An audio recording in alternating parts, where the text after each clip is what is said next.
지난주 누리호 4차 발사가 성공했습니다. 누리호는 성공적으로 발사되었고 탑재한 13기의 위성들도 계획된 궤도에 안착했습니다.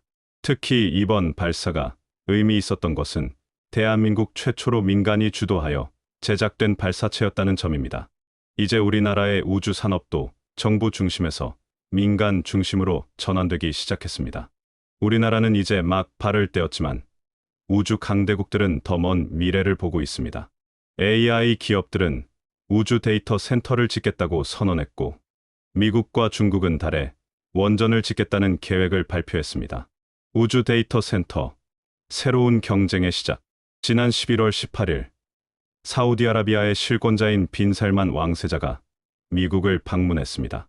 백악관에서는 트럼프 대통령과 양자 회담을 했고 워싱턴 DC 투자 포럼에서는 미국의 빅테크 수장들을 만나 투자 협력을 논의했습니다. 이 자리에서 일론 머스크와 젠슨 황이 대담을 나누었는데 그들의 이야기에 많은 사람들이 관심을 가졌습니다.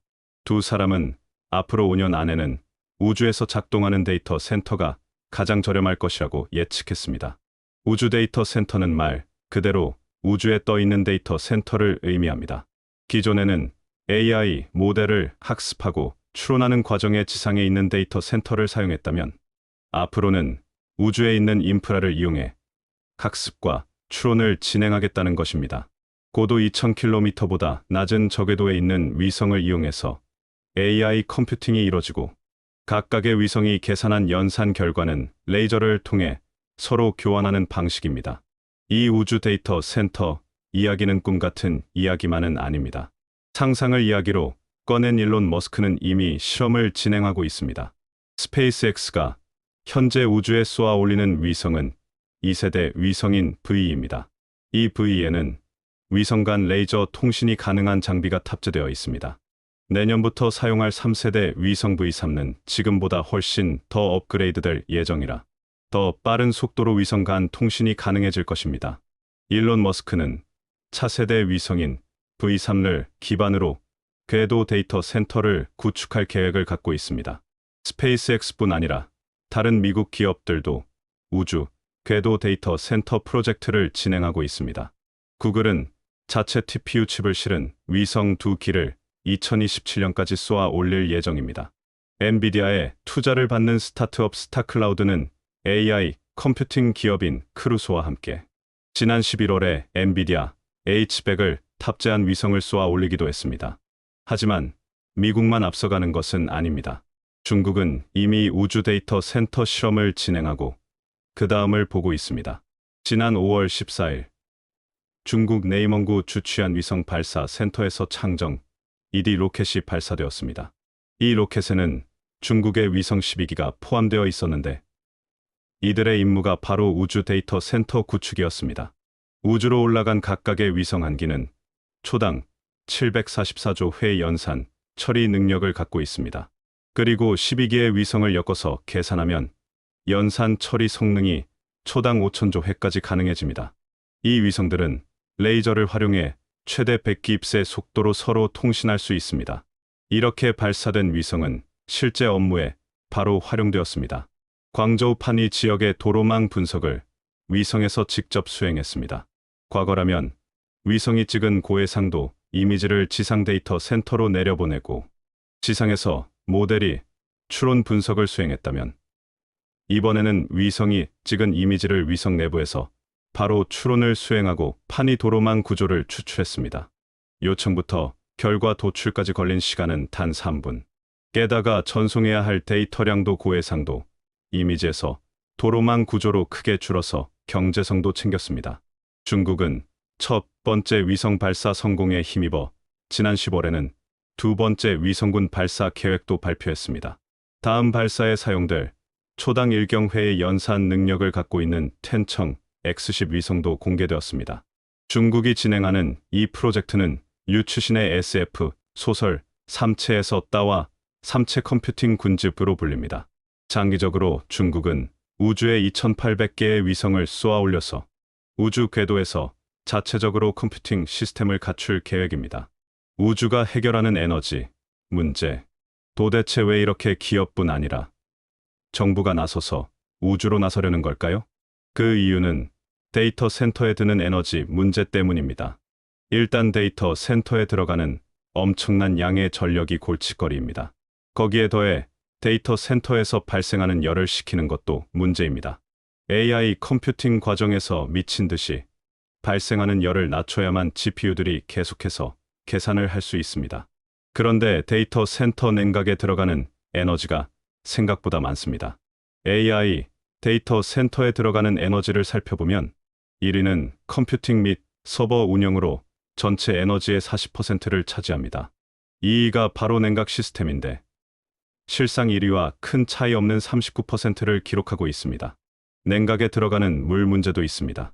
데이터 센터의 온도를 낮추는 방법은 크게 두 가지로 공기를 통해서 하거나 혹은 물을 이용하는 방법이 있습니다. 전통적으로는 공기 기반의 공냉식 설계가 주를 이뤘지만 최근 AI 데이터 센터에서는 공냉 시스템으로는 버티기 어려울 정도로 열이 많이 발생해서 수랭식이 점점 늘어나고 있습니다. 가령 2018년부터 액체 냉각 시스템을 개발해 현재는 데이터 센터 시스템을 구축해둔 구글의 사례를 보면 점점 늘어나는 물의 양을 확인할 수 있습니다. 2016년 구글의 물 사용량은 94억 갤런이었고 작년에는 그 규모가 416억 갤런으로 늘어났습니다. 8년 사이에 4배 이상 증가한 것입니다. 2021년부터는 구글의 데이터 센터에서 사용한 물만 따로 볼 수 있는데 그 비율 역시 점점 늘어나고 있습니다. 작년에는 거의 90%에 다다르기도 했습니다. 그런데 우주에서는 이 골칫거리 문제를 단번에 해결할 수 있습니다. 데이터 센터에 사용할 전기를 마련하려고 SMR도 만들고 이것저것 다 해보고 있는데 우주에서는 태양광을 이용하면 됩니다. 특정 궤도에 위치한 태양광 패널은 1년 중 99% 이상 태양에 노출되어서 태양빛을 받을 수 있습니다. 지구에서 항상 고민하던 탄소 배출 문제도 없고 사실상 청정 에너지의 끝판왕으로 활용될 수 있습니다. 게다가 우주의 평균 온도는 영하 270도입니다. 지구에서처럼 물을 쓰거나 공기를 써서 온도를 낮출 필요가 없습니다.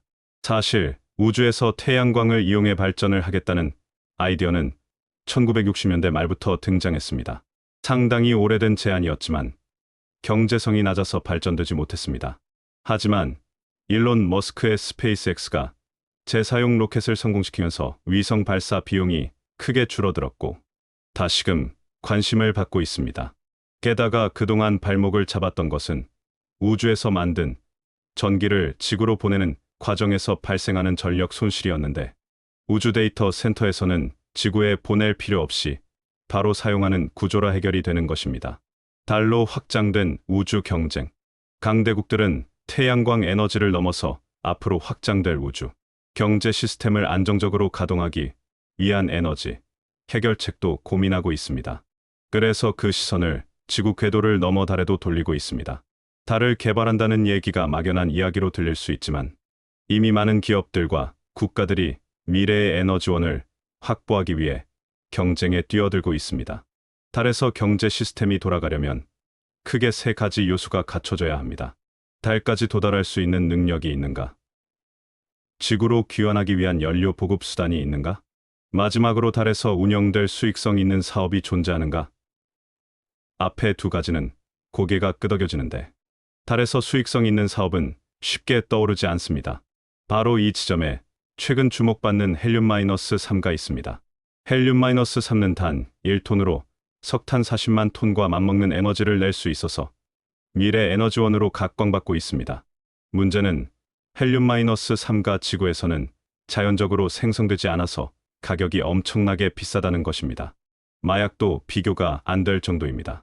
유엔에서 집계하고 있는 주요 지역별 마약 시세를 보면 미국에서 코카인이 킬로그램당 3만 달러인데 헬륨-3는 그램당 3만 달러일 정도로 비쌉니다.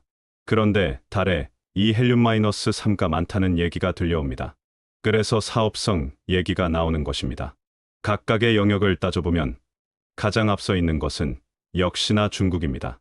중국은 2003년도부터 달 탐사 프로젝트 창어를 가동하고 있습니다. 2007년 창어 1호를 시작으로 연이어 발사를 성공시키고 있습니다. 특히 2020년에 발사된 창어 5호는 달 앞면에서 확보한 샘플을 다시 지구로 갖고 귀환하는데 성공하기도 했습니다. 게다가 올해에는 세계 최초로 우주 궤도에서 위성의 연료 공급에 성공하기도 했습니다. 사업성 역시 중국이 가장 앞서고 있습니다. 창어 프로젝트 책임 과학자는 애초부터 프로젝트 목표 중 하나로 헬륨-3를 꼽을 정도였습니다. 중국은 지난 탐사에서 가져온 샘플에서 새로운 광물인 창어석을 발견했다고 발표했는데 여기에는 헬륨-3가 풍부하게 함유되어 있다고 알려져 있습니다. 여기서 그치지 않고 중국은 러시아와 함께 2035년을 목표로 달에 원자로를 개발할 계획입니다. 달에서 원활한 경제 시스템이 돌아가려면 에너지가 필요하니까요. 중국이 앞서 나가자 미국은 부랴부랴 대응하고 있는 모습입니다. 사실 미국은 지난 2020년에 달에 배치할 수 있는 소형 원자로 사업 계약을 맺기도 했는데 트럼프 2기 행정부가 나사 예산을 발표하면서 계획이 우그러졌습니다. 그러다가 중국이 러시아와 함께 달 원자로 건설 계획을 발표하자 맞대응한 것입니다. 두 국가보다 빠른 2030년까지 달에 원자로를 개발하겠다고 선언했습니다. 한국의 우주 산업과 기회, 과거 시대의 유물로만 여겨졌던 우주 경쟁은 데이터 센터와 자원이라는 목표를 가지고 다시 시작되었습니다.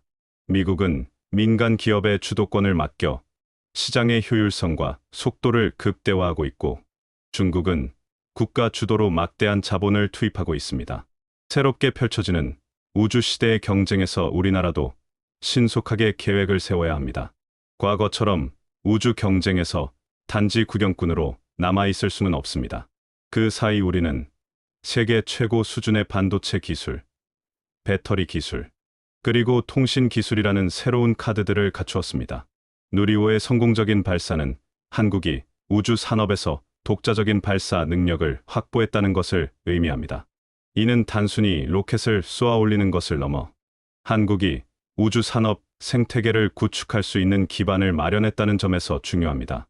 한국의 우주 산업을 이끄는 핵심 기업 중 하나는 한화에어로스페이스입니다. 한화에어로스페이스는 누리호 발사체의 핵심 부품을 제작했으며 민간 주도 우주 발사체 개발에 앞장서고 있습니다. 한화는 미국 필라델피아 조선소를 인수하며 우주 산업 확장의 발판을 마련했고 향후 위성 발사 서비스와 우주 인프라 구축 사업에서 큰 역할을 할 것으로 기대됩니다.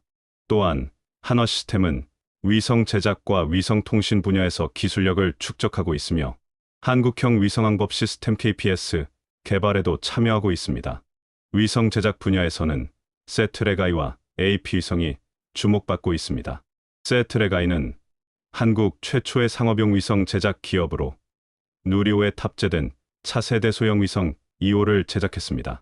이 회사는 지구 관측, 위성과 통신 위성 분야에서 세계적인 경쟁력을 갖추고 있으며 해외 수출 실적도 늘리고 있습니다. AP위성은 초소형 위성 전문 기업으로 빠른 개발 주기와 저렴한 비용으로 위성을 제작하는 능력을 갖추고 있어 우주 데이터 센터 시대에 중요한 역할을 할 것으로 예상됩니다. 우주 데이터 센터의 핵심은 반도체입니다. 우주 환경은 강한 방사선과 극한의 온도 변화에 노출되어 있어 일반 반도체로는 작동이 어렵습니다. 따라서 우주용 반도체는 높은 내구성과 안정성이 요구됩니다. 삼성전자와 SK하이닉스는 이러한 우주용 반도체 개발에 적극적으로 나서고 있습니다.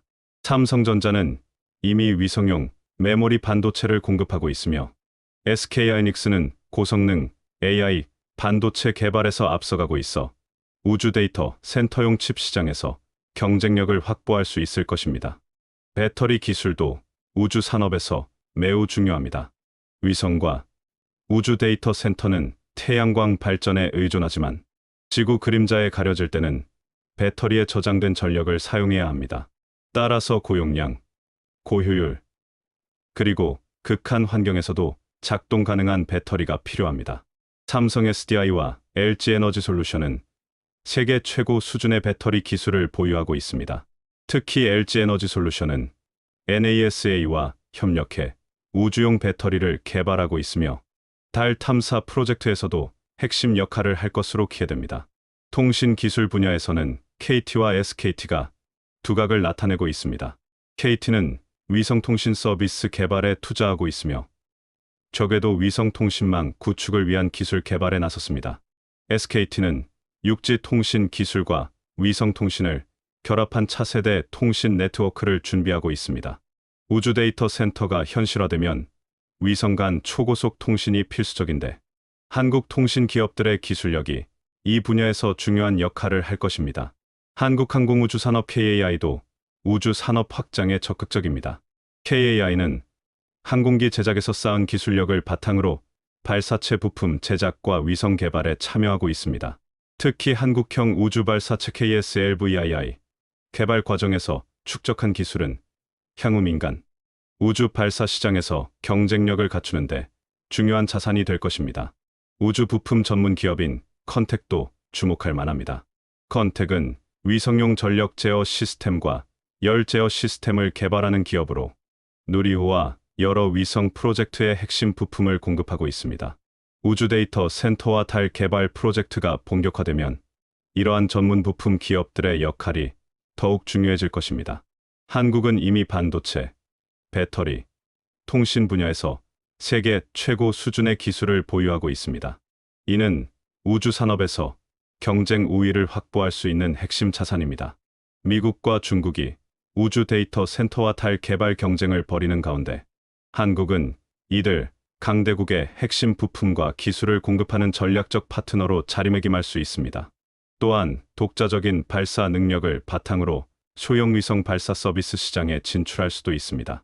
우주 개발이 더 이상 먼 미래 이야기가 아닌 만큼 우리의 강점을 살려서 혁신을 이뤄낼 수 있도록 전략적인 접근이 필요합니다. 정부는 민간 기업의 우주 산업 진출을 적극적으로 지원하고 기업들은 글로벌 파트너십을 확대하며 기술 개발에 투자해야 합니다. 한국의 우주 산업은 이제 시작 단계지만 세계 최고의 기술력과 빠른 실행력을 바탕으로 우주 경쟁의 주요 플레이어로 성장할 수 있을 것입니다. 과거 한국이 조선업에서 일본을 넘어 세계 1위가 되었듯이 우주 산업에서도 한국의 기적은 계속될 수 있습니다. 한화에어로스페이스, 세트레가이, 삼성전자, LG에너지솔루션, KT, 컨택 같은 기업들이 각자의 분야에서 최선을 다하고 정부가 이를 뒷받침한다면 한국은 우주 시대의 핵심 국가로 자리매김할 것입니다. 이것이 바로 우주로 향하는 한국의 도전, K-스페이스의 이야기입니다.